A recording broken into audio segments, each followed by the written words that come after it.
All right, welcome to Mona Radio, Northern Beach's #1 rated podcast. It's not really.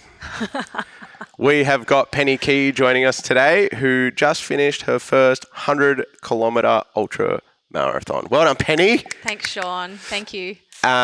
We have got a whole bunch of questions from the members that we're going to get through. Excellent. Bring it on. But maybe before we get to all of them, I wanted to ask you, what got you into running?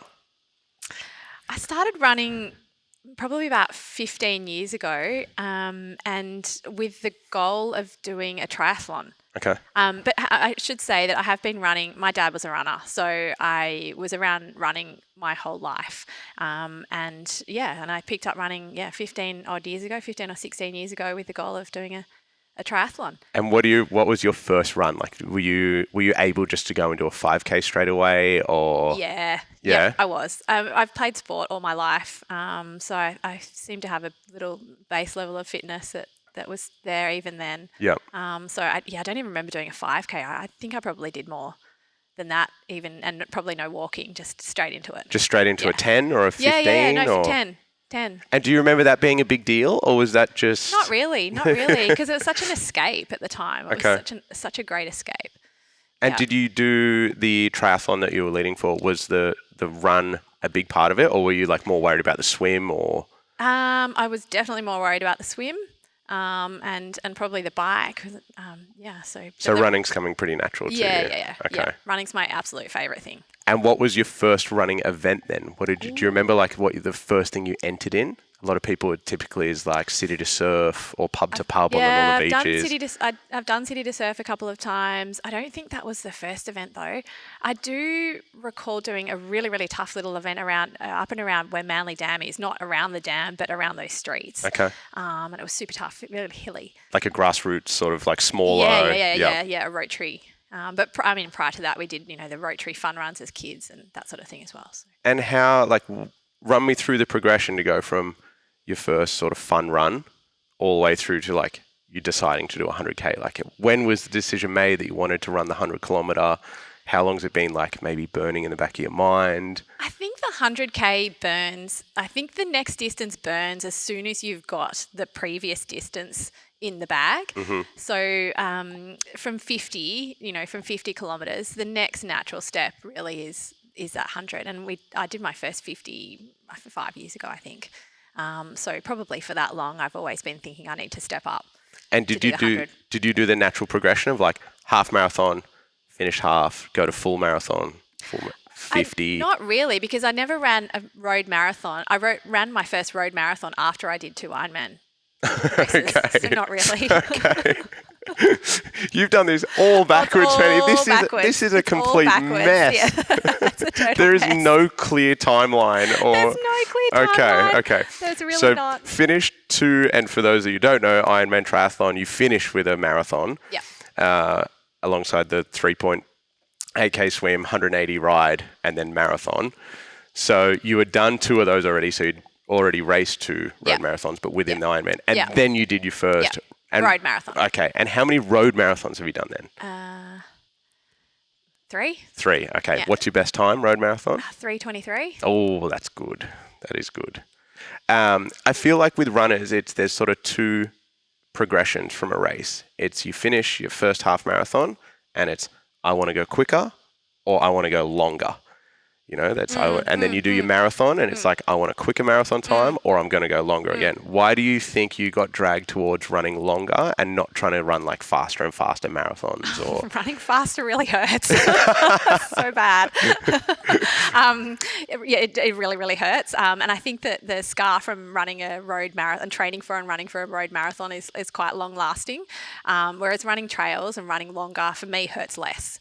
And what do you mean by hurts less?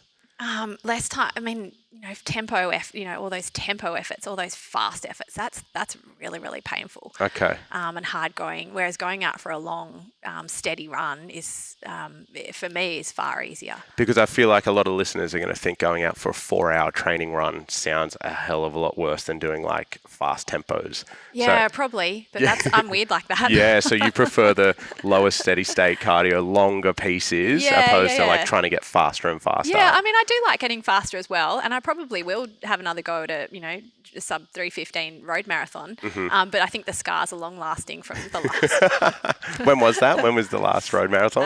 2020. Okay. All right. So when was the decision that Kosciuszko was going to be the 100K? When did you enter it? When did you really decide? Like, did that determine whether you're going to do the 100 at that event was announced? Or walk me through that. I did the 70 down there in Thredbo in February. And UTMB had been talking about another a race in the Southern Hemisphere. And as soon as that race was announced, I was like, this is my 100. This is what I'm going to do. I love racing in that part of the world. It's really beautiful. And that was decided. So pretty much as soon as entries open, I entered. So because the event was announced, because for those of you who don't know, this was the first time they've ever run that event. Yeah. So because the event, that spurred you on to go, right, I'm doing the 100 because, and I didn't realize until I was down there, but you and Mark, you guys have got really strong ties to that area as well. Yeah. Like you'd been down there quite a lot. And we grew up sort of in and out of the mountains, skiing and in summer and have spent a lot of time down there. So that's sort of what drew you back to want to do the 100. Yeah. Okay. So when did you enter? In May. And when did you start training for it? Like specifically training for it? I had a 16-week program. Okay. So I can't remember. It just sort of gels a little bit into one because I didn't really stop training necessarily, but my program for that race was 16 weeks. Okay. Yeah. And do you feel like now in hindsight that was enough or too much? I think it was perfect. Okay. It felt like a long time while I was in it. But like I said, that's because I think I was sort of training from the December prior, without too much of a break. But I think it was a great program. And what was some of like maybe your biggest week, like your peak week of training? What kind of kilometers were you hitting in a week, or what was your tapering looking like? Yeah, the highest week I did was I think around 95 Ks. I did a lot of key back-to-back sessions, so a 40 and a 40 and a 20. Or a 35 and a 15, or a 35 and a 25. So those sort of sessions for me were key. So running on tired legs. So training here sort of 3 or 4 times a week in the lead up, and then doing those sessions on super, super tired legs, which feels horrible at the time, but is such a good build up to a race, because come taper time, you're really getting dividends from those sessions. And what kind of, when you say back to back, what kind of rest periods were you having between, say, a 35 and a 20? No rest. Okay. So do you 20 on the Friday or 35 on the Friday and then 20 on the Saturday? Okay, so it's like Friday, 12 Saturday. Hours, 24 hours? Sometimes not even. If I did my 35 and on a Friday night. or late, mid lunchtime on Friday, yep. And then backing up at 6 o'clock on Saturday morning. So sometimes not even. And that was, you feel like that was the biggest thing? They were the key sessions. I think with every training block, you have key sessions, and for the marathon it might be your long tempo, but for this, those were my key sessions. Those back to back, and you obviously had such a good base as well. If you were coming off the December training as well, it's not as if you needed to get those kilometers in your legs. That was sort of already established of 15 years of running by the sounds of it. Yeah. So it's not as if you had to build those Ks up as well. No, and the endurance is with you always. I'm often able to pick up that endurance, and I know it'll always come back. Maybe that's mental, maybe it's physical. I'm not really sure, but I know that'll come and serve me. I definitely think it's a lot more mental than physical. Yeah. And how much, because it's obviously a trail run, the race, how much of the time did you spend running on the road versus running trails? I didn't run a whole lot of trail this time. I did a lot of road running only for convenience and to be able to fit it all in. Okay. So I did a 50. I went to the Blue Mountains. I did my 50 up there. I did a marathon, which was part sort of trail and parkour, a few weeks beforehand. But that wasn't true trail. And did a little bit of our local trails, but quite a lot of road just to fit it in and to be leaving at 4:15 in the morning. You can't really hit the trails at that time. So yeah, and I think that is, and I'm going to be singing your praises for the next hour, and this is the first thing I don't fully comprehend how you're a mother of 3, work full time, you do at least 3 sessions here at the gym, and you are able to fit in that kind of training. Like, how do you fit that into your week? What do your weeks look like? It's pretty crazy. Like I said, super early starts, and often, honestly, I'm spinning plates. It's not easy, and plates fall and plates smash and things get left out and I forget things. I kind of like it in a weird way. That's how I live. That's how I've lived for a long time. The chaotic lifestyle. Yeah, So yeah. if you didn't have all these plates spinning and all that stuff going on, do you get bored or? Totally bored. Okay. Yeah. So bored. You think, oh, it'd be great to have some quiet time, and then when the quiet time comes, it's not as fun as you thought it might be. Because I think what some people struggle with is understanding like what the time it takes. So say, for example, if you will take one of those weeks of 30K on a Friday into a 25 Yep. on a Saturday, it's not actually the time that you spend out running. So say, for example, it's a 3.5 hour run followed by a 2 hour run Yep. on those 2 days. It's the prep before and after, Yep. it's how tired you feel. If you're running at 4 o'clock in the morning, by the time you get to 9 o'clock and you've run that kind of distance, you're exhausted. So tired. And then you've Yeah. got school drop off and Yeah, pick up yeah. and work. Yeah. And so what kept you going through that? Like I'm sure at stages there was times where it's like, this is a lot. But Absolutely. what really kept you going? Like, why did you have this goal and why were you so determined to get it? I knew that sort of by the time halfway through the training program, I already put in so much work, and there's never an option to not do what I plan to do. Never. That's never an option. And I must say that I didn't leap out of bed at 4 o'clock in the morning with joy of hitting the road. That's not how it works. But and I muttering under my breath and not wanting to get out of bed when it's cold and dark and wet. But the goal of that 100 and the finish line, that finish line feel, which I've had so many times, so I know that is always worth it, and that's what kept me going. Okay, so just finishing and knowing that you're going to get that elation of being able to achieve it. Yeah. And then what's your immediate feeling once you finish that race? Oh, it's the best. It is the best. Finish line feels are the absolute best. They're amazing. The sense of achievement. You've ticked off the goal. You've had a massive day, and now you're finally at that finish line. It's unbeatable. And then from now, how do you feel? We're a week post? Or, Yeah. it was a week ago, This wow. time last week I was. How do you feel 1 week after? I think I said to you a couple of days ago that I had that really flat feeling, like when anyone who's planned a big event or done a big event in any area of their life, once it's over, you have a flat feeling and you think, what next? Mm-hmm. So I've definitely had that. Okay. I've been reliving the checkpoints and the run and could I have gone faster? Could I have run here where I perhaps walked, or what could I have done to shave half an hour off my time? All of that stuff, and then moments of feeling really pleased with what I've achieved as well. Which you should. It's incredible what you did. And I suppose we've talked about everything around the race. Maybe we talk about the race a little bit. Do you want to explain to people the actual course and where the run was? Yeah. So the course was changed first up due to the massive amount of snow, which was crazy. And I'd done all my planning, or we'd done all our planning around a specific course with specific checkpoints. But that changed, and that was okay. And that changed what? 12 hours. 12 hours? Yeah, 12 hours 12 before. hours before. And so we ended up starting in Perisher Valley, and then we headed up towards Charlotte Pass, and up on the main range track to a little hut called Seaman's Hut. And there was lots and lots of snow, lots of ice. It was windy, but it was absolutely beautiful. It was stunning. And some of the photos from there, like that is...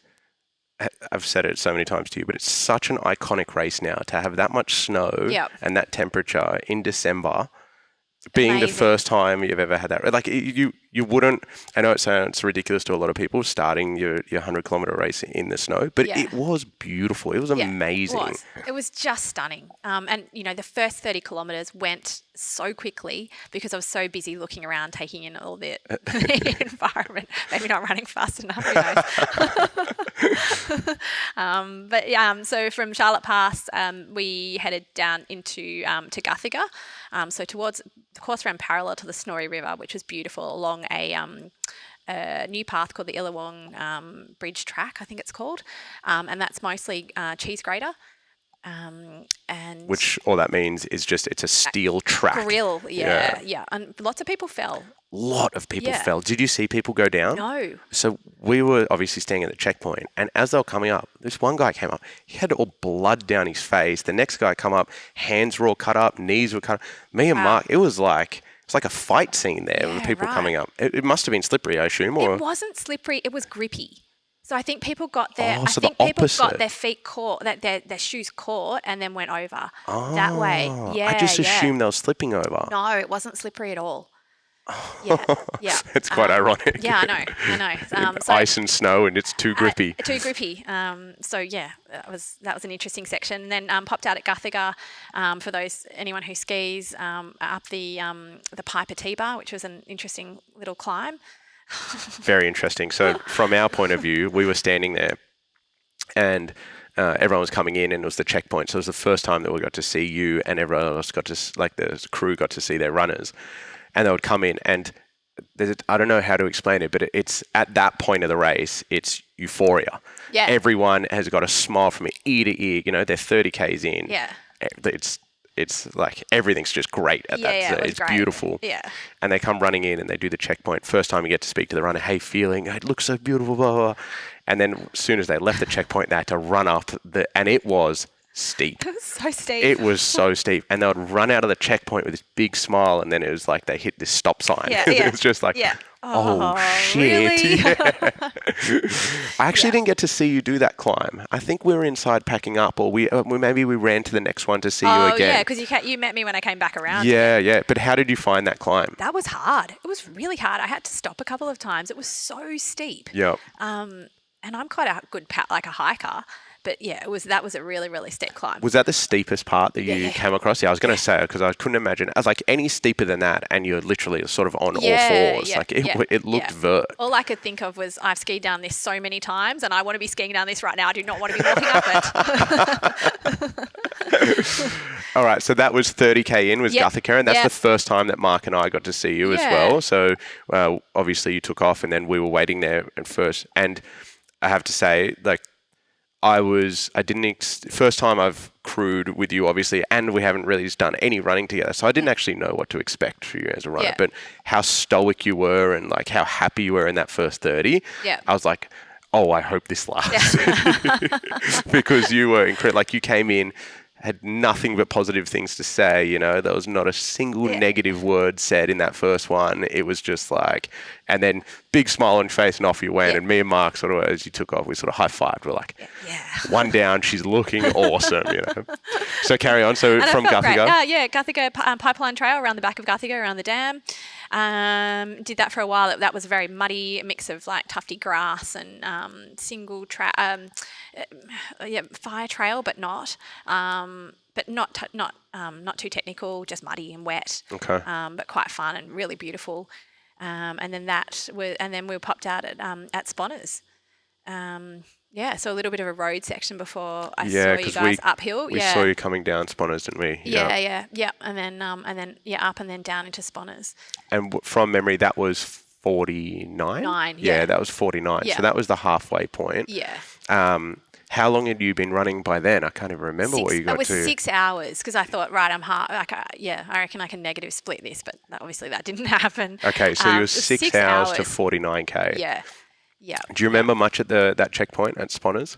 I remember you saying, or Mark saying, don't trip over the step. That's got a lot of people. So I do remember that. Okay. And sitting in the back of the car. Yep. And then trying to get food in, which was the key. Okay, so maybe we'll Key give lesson of the people. day.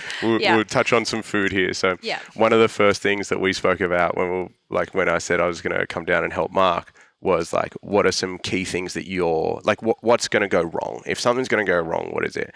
And the first thing you said was like, oh, I don't eat. Yeah. So tell people, do you just not have an appetite? Or? Yeah. So in a bit of background, in the past, I've been able to run mostly either with nothing or with just using Tailwind, which is a electrolyte mix, which is really easy on the gut, super easy to drink, but it's not enough for longer runs. It's definitely not enough. No, it's not enough. So you need solid food. So in the last probably 8 weeks of my training, I was practicing trying to get 100 calories an hour in. In the past, the food has definitely let me down. So I get nauseous, and then I can't eat, so I don't eat, and then it all goes downhill from there. And once that nausea starts, it's too late. What distance runs were you not eating on? I can run up to like 30 k's Without like, yeah. and when we say not eating, like no gels, just like No. nothing at all. No, nothing. And then what happens in the back end on those races when you haven't eaten? Then I get that nausea, or after the run I feel really sick, and then I can't eat, so I don't recover properly. So I might get through the 30 k's, but then I'll feel sick afterwards and I can't eat. So I knew that the food was going to be key to getting through that day in one piece. And that's what we spoke about before the race. So one of my jobs was like, I sort of said, what are you going to say to me? And you're going to say, oh, I feel sick. I don't want to eat. I've already had enough. So one of my roles was just purely just to force feed you at these stations. and what that looks like is holding a packet of salt and vinegar chips, which you love, by the way, and just grabbing him and just forcing him in. And you're just sitting there just... But you did awesome. I think your food was incredible this time. Was that the most that you've eaten in a run like that? Hands down, that's definitely most I've eaten. Even in the 70 in February, I did not eat much, and that was my undoing. Okay. Definitely my undoing there.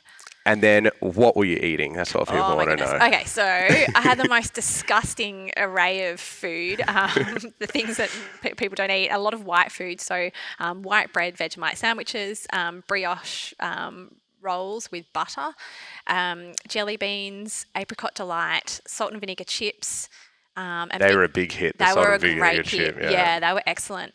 And then I did have some gels because they were quite easy to get down. I found a brand that I really liked that are easy to get down, and they're 100 calories. So it's a quick way to get those calories in while you're out. While you're out and about.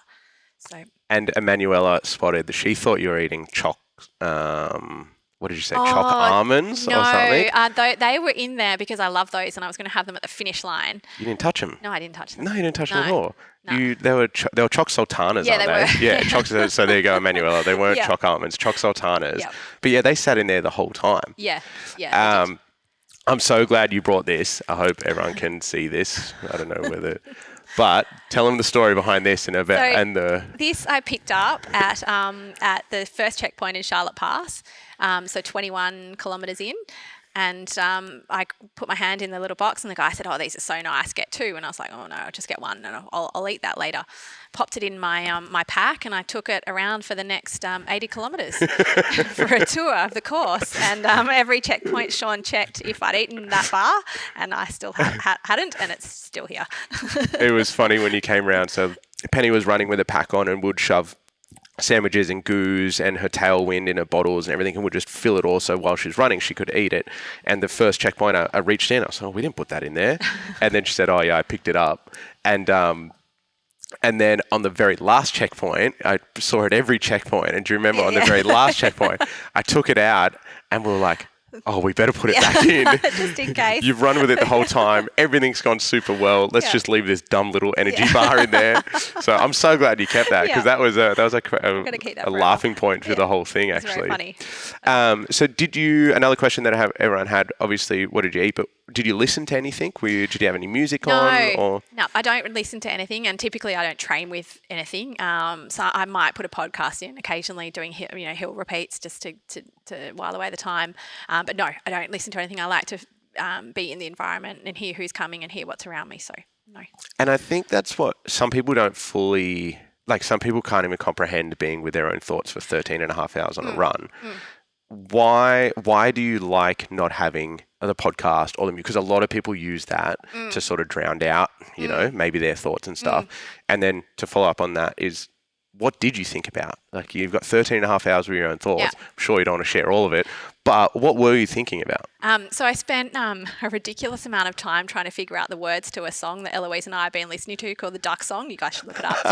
And I've listened to it a million times, couldn't figure out the words. So that took me, honestly, about 2 hours of replaying this song in my head, trying to figure out the words. Just over and over. I'm like, that's not right. It's not that. That doesn't sound right. So that took a while to figure that out.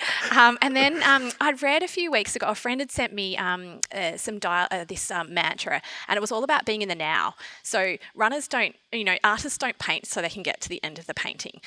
Singers don't sing so they can get to the end of the song. So why do runners run? So they can get to the end of the run. Mm-hmm. So I really practice being in the now, and it's all about trying to enjoy the surroundings and like this is the one and only time I will get to do this. It's never going to be like this again. I'm never going to have snow. I'm never going to have this beautiful. I'm never going to be in this time right now ever again. So I did a lot of that, just enjoying and feeling my feet hit the ground and enjoying the surroundings and looking at people and appreciating the opportunity to be able to run. I did heaps of that. I think you just saying that, that makes a hell of a lot more sense than listening to an album. Yeah. That sounds, but a lot easier said than done as well. It is very hard out there to not be thinking about it. Absolutely. Because you do get into a hole. Like, you do have downs. It's like a roller coaster. You're awesome 1 minute, you're on top of the world, and then you're down. But I've been there before. I know that feeling. I know what it's like, and I know I'll come out. So.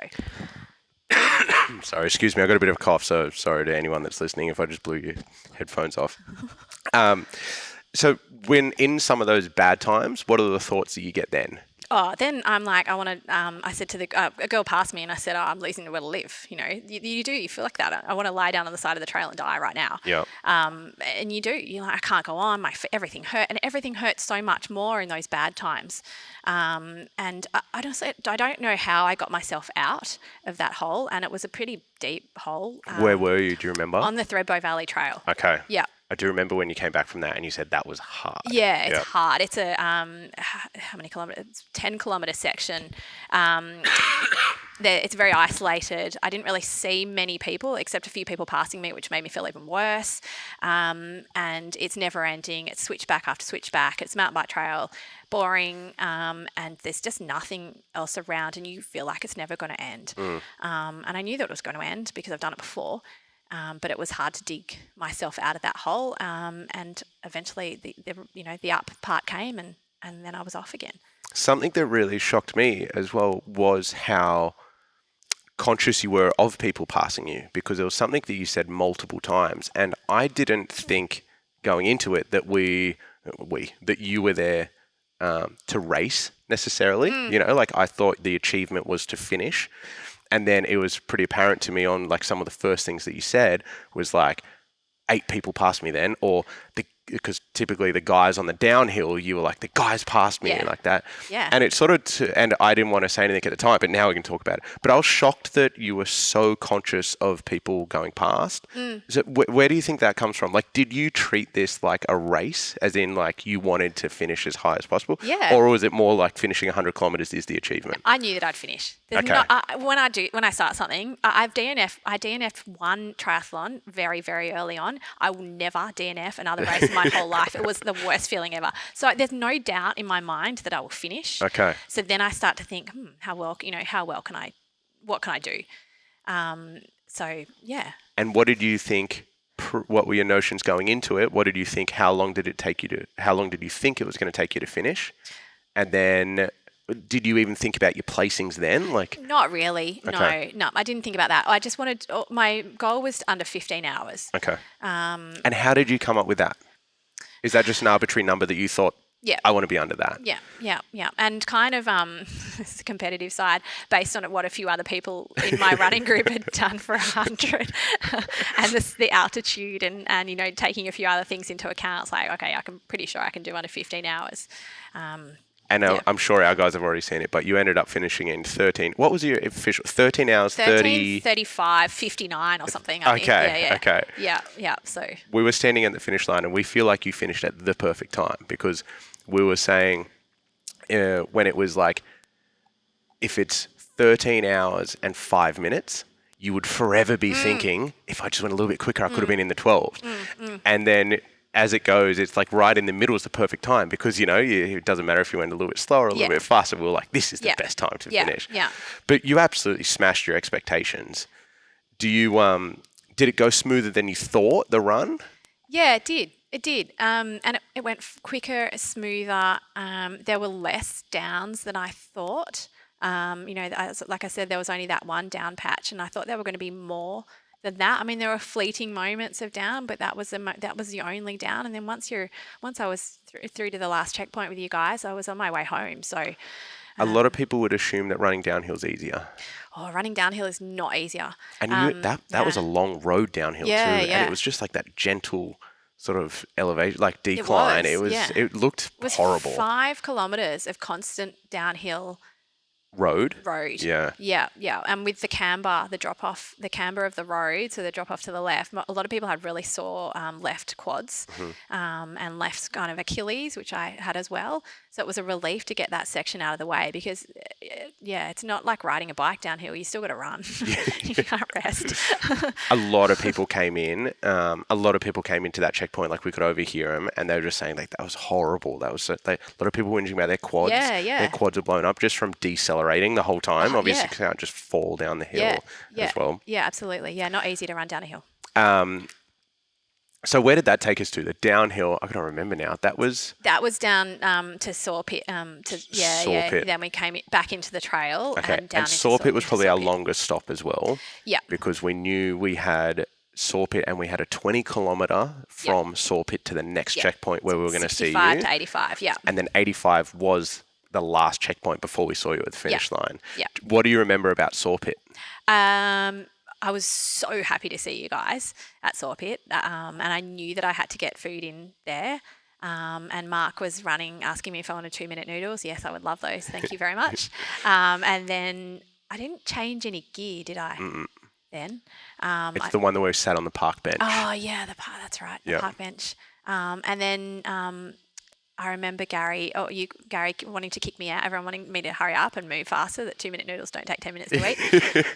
That was more Gary than anyone. Yeah, which, for anyone that doesn't know, Gary's a friend through trail running. Through running.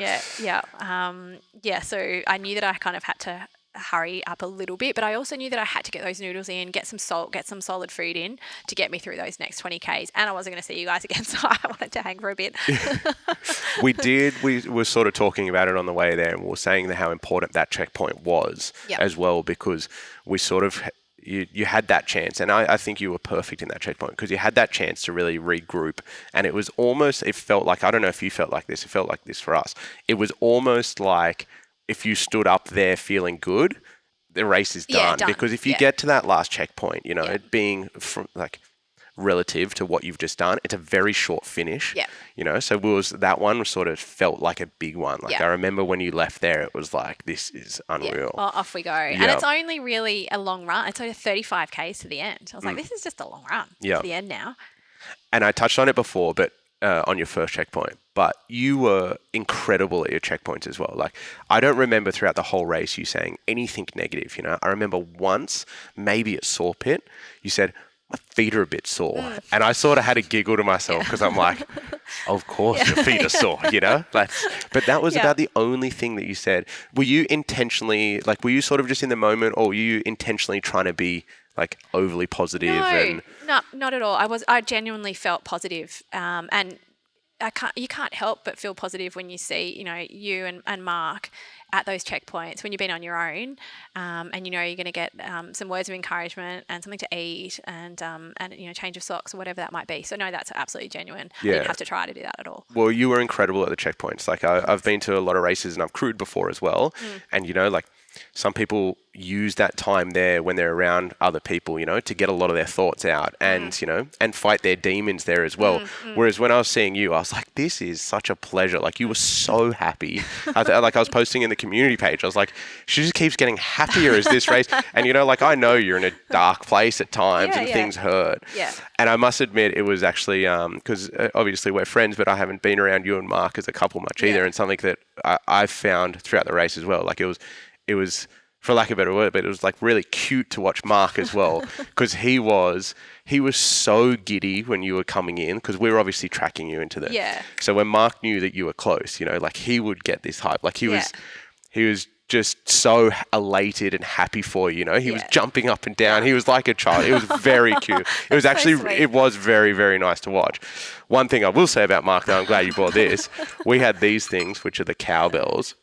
I'll ring it as far away from the thing as well, which absolutely brings a smile to your face. You love these things. Where did this come from? Where did way back triathlon days, the cowbells. Because they've been around forever. Yeah. But what made you Like, do you just associate that sound with? Yeah, with Mark. Oh, I know that I can hear the cowbells before I can see Mark. Okay. And there's not many around. There used to, like, it was such a thing. It used to be quite a thing. There used to be lots of cowbells, but there's I not many think around. it's more of a triathlon thing, yeah. Yeah, I think so. Yeah, I think it's more of a triathlon so. thing than like I think it comes across into the ultras, but I think it's a big triathlon And it's a thing. snow thing as well. I mean, in the Olympic like skiing, the cowbells are huge. Huge there as well, actually. You're Yeah, right. so it's just I love the cowbell. So Great. what I was getting at is Mark rang that cowbell for 13 and a half hours, and I'm not exaggerating one bit. By the end of the day, he's like, he would pick it up and I'll just shoot a death stare at him, like, put the cowbell down. Penny's nowhere to be seen, put it down.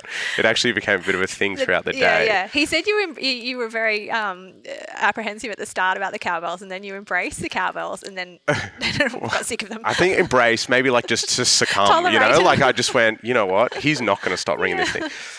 This isn't a podcast about Mark, but I was standing there. He made a work call at 8 o'clock in the morning. We were standing, I think, at the first checkpoint. It was like 8 o'clock in the morning. He's on the phone to work with the cowbell in his right hand, dinging it, ding, ding, ding, ding, ding, ding, ding. Like, and I was thinking, that person on the other side of that phone must be hating that phone call. Oh, how annoying. Yeah.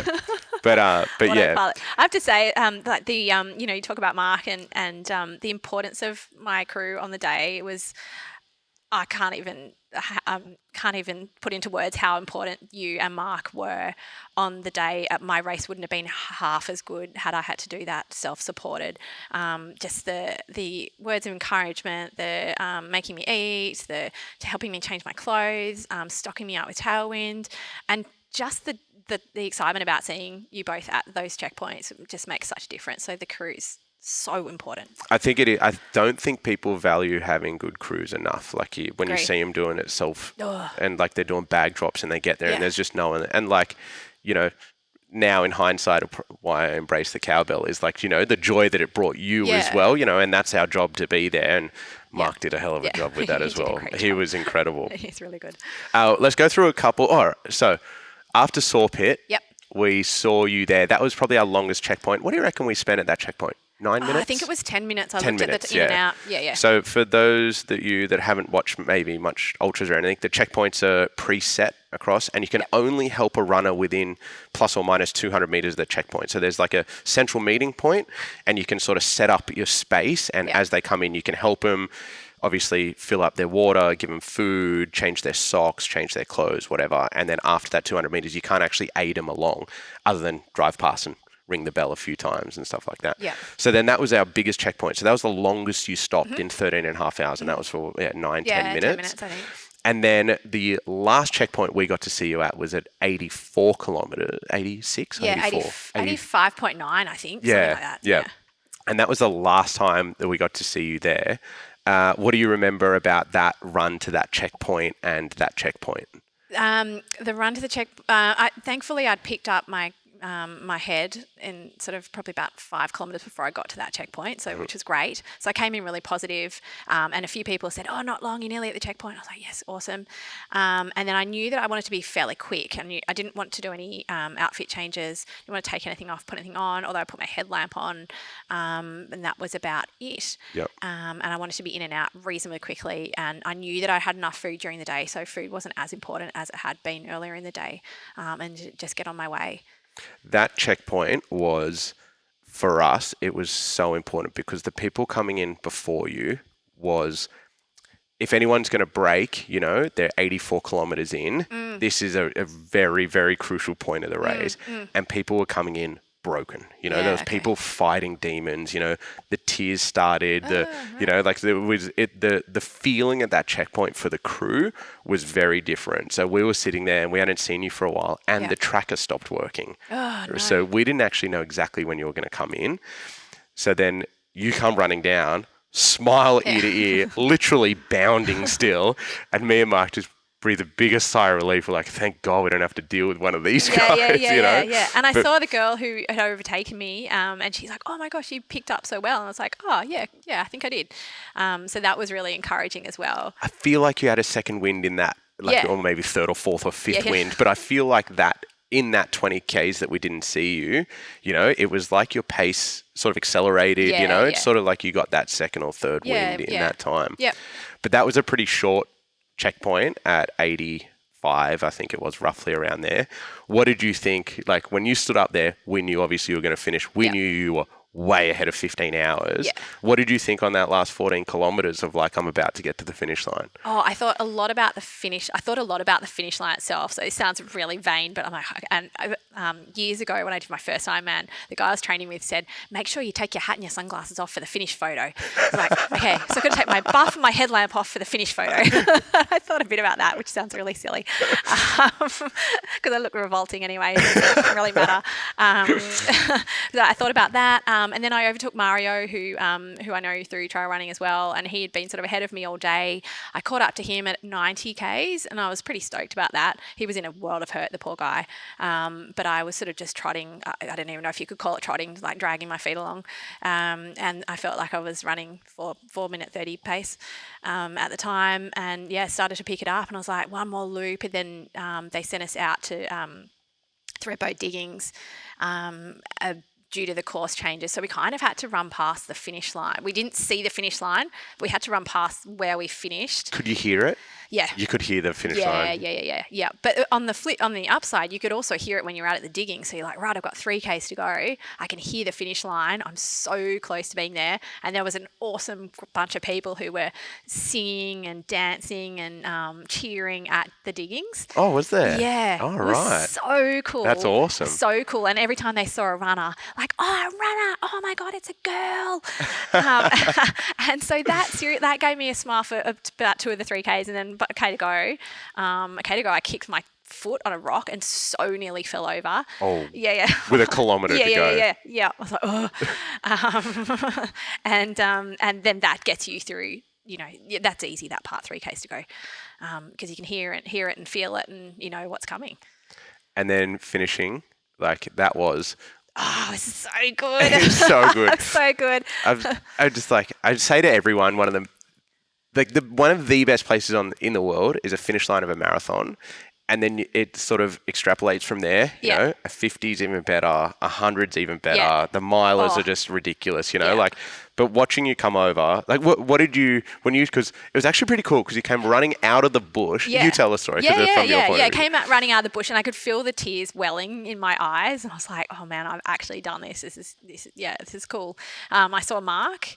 And he was, ringing the cow, heard him ringing the cowbell, and then saw him, and then I felt like I was going to leap out of my skin. I felt like I was sprinting, but I don't think I was sprinting. Oh, I would say it was a sprint. I would give you a sprint on there at the end of 100K. Yeah, and then, just felt absolutely awesome, and then saw you beyond the finish line, which was unreal as well. I mean, you can see the emotion.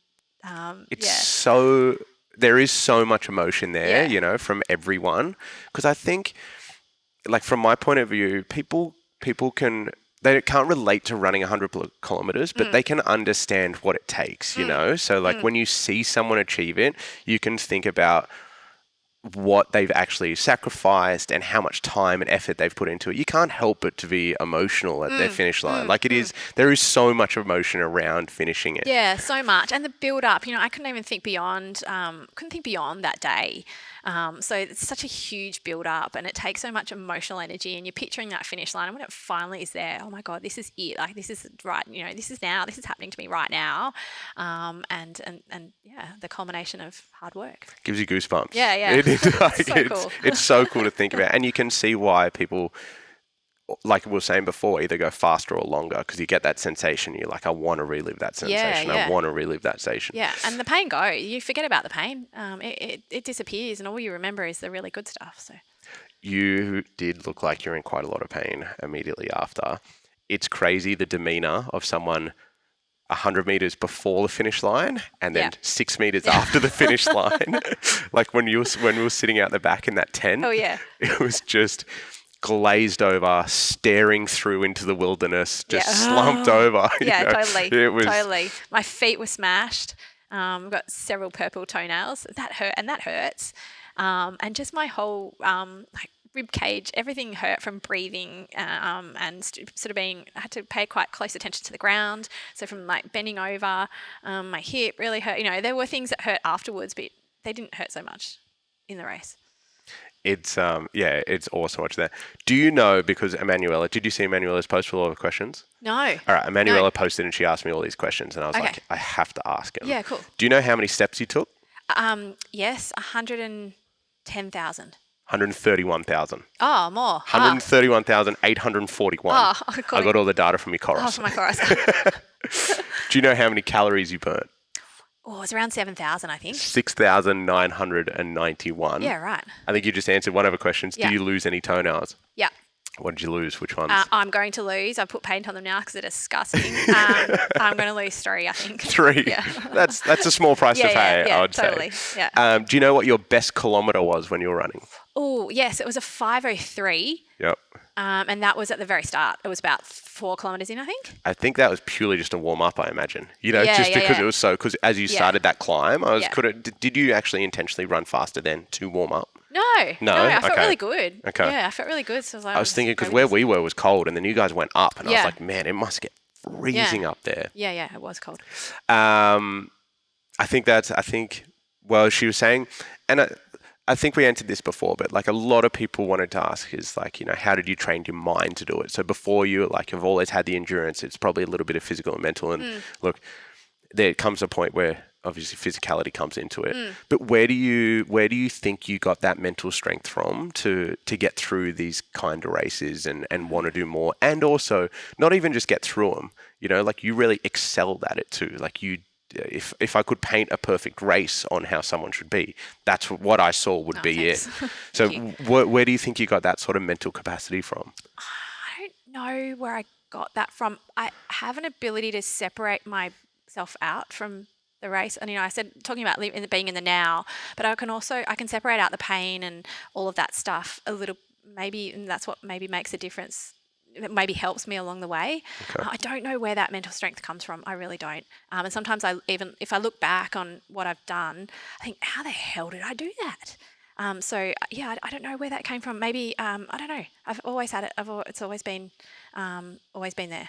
I think from sort of my opinion on this as well is that you've built it by making really good decisions a lot of times. So, and what I mean by that is, you touched on it before, the 4 a.m. wake ups to run before work when it's cold and raining, just getting up and saying, I'm going to do it, that's like one brick, you know? Yeah. And when you've done that for as many years as that you've done, and you've done as many hard things, and you've built those bricks one after another, it doesn't just come crumbling down, you know? Like your resilience and the choices that you constantly make, I feel like builds that mental strength. Yeah. You're not born with it. I highly disagree with when people say that. I'm glad you didn't say that. Yeah. You're not born with it. You sort of build it. And I think your mental strength on that race was one of the best I've ever been in a crew. Like it was super motivating to watch you.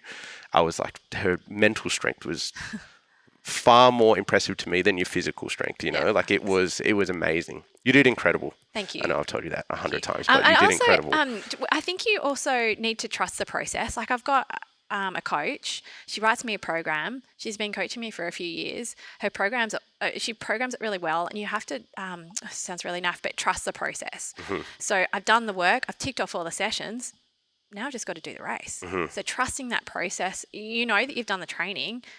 So it's just getting through the race. I think that helps as well. Definitely. And that really that adds to the mental strength that you've done all the work and the program's there, and you've done 16 weeks of hard training, and it gets you to that distance. Yeah, because if you chose to sleep through, one session every week for 16 weeks, you know that. You know deep down in your head that you miss those sessions, and you can't make up for that, No. So that's what I mean about building that mental strength. It's just about making the right decision multiple times over and over. Yeah, right. All right, we said you either go faster or longer. You finished the 100 kilometres. Yep. Is there anything next for Penny? Yep. You and I, Sean, we're doing the Mylar. So what is the Mylar? The Mylar is 160 Ks. And that is the sort of next natural progression after 100. Everyone sort of, all the people I hang out with move to doing the Mylar. That follows in Kosci, it follows a similar course with a little bit of extra, another 60 Ks. of running. So And are you going to do the Kosciuszko miler, or are you going to look for another miler? I think I'm going to do the Kosciuszko miler. I love the timing. I love the course. It probably will be scorching, completely different conditions. Which is awesome that you Yeah. get both. You'll have a photo in the snow, and yeah. hopefully, God knows what it's going to be like. But maybe with the sun blaring, like you exactly. get both of them. Yeah, I'd love to go back and give that another go. And it worked out well. So. Okay, so the next one is 160 kilometers, which is 100 miles. Yep. It's in December. Yep. When do you start training? When do you start sort of making decisions about that? Yeah, good question. So I'll do a 16-week program again, a targeted program again, but I'll sort of pop in some a couple of 50s and a few other events during the year. I've doing the Blackmores Marathon. I might just do that for muck around. It's very different, fast and marathon pace to a miler. Very different training. So I don't know if I can make those two things work. Have you done Sydney Marathon? Have you done Blackmores? Yeah. Okay, I have. Yeah. It's a very iconic race. Yeah, it is. If you're a runner, you have to do it. Yeah, it is, and it's an excellent race. But I'll take a bit of time off now and just let the brain relax and enjoy not being on a structured program and have a bit of fun. Have you got any advice for our guys in here that maybe want to go from, any distance? So from 5 kilometers might be their max, all the way up to maybe the guys that have done a half marathon that's thinking about doing a full. Like, do you encourage people to do the longer runs? Have you got any advice for anyone that wants to do it? Oh, absolutely, do the longer runs. And I think people try to run too fast, which is I think a lot of people they can't catch their breath and get too tired too fast. So start slow. Run, walk. If that's you. If you don't like running, run a kilometre, walk a kilometre, then build up to run 2 kilometres, walk 1. Build that up slowly. Build up the distance and hit the trails. We have the most amazing trails around here, and it's so much more fun than running on the road. So get into those trails. There's Terry Hills. If anyone needs to know about any of the trails around here, just you can ask me. I know lots of them. And that's a lot more fun. They're absolutely beautiful. And most important, just enjoy it. And did you sign up for the Sun Run? Not yet. Okay. I will. Are you going to do it? Yeah, I will. Okay. Yeah. There's a fun. Sun Run that we can do with Penny. You can run with Penny. The Sun Run on the 4th of Feb, is it? The 4th 4th or 7th or something. Something like that. Yeah. And it's a 10 kilometre? It is? 7 and 10, I think 7 there are and 2 10, options. Yeah. So I think we might do that as a gym. That might be our first full gym run where a bunch of us try go and do it together. Yeah, fun. That'd be really good. Penny, thank you so much. You are absolutely incredible, not just for doing the 100 kilometres, but like we said before, being a mother of 3, working full time, training here 3 or 4 times a week, and doing your running program. It's inspirational, and I know a lot of people in here look up to you, so thank you so much for coming on. Thank you, Sean, for your support, and for everyone else. It's really humbling, and I appreciate everyone's interest. It's amazing. Good luck on the miler. Thank you. You too. Thank you, Penny. All done.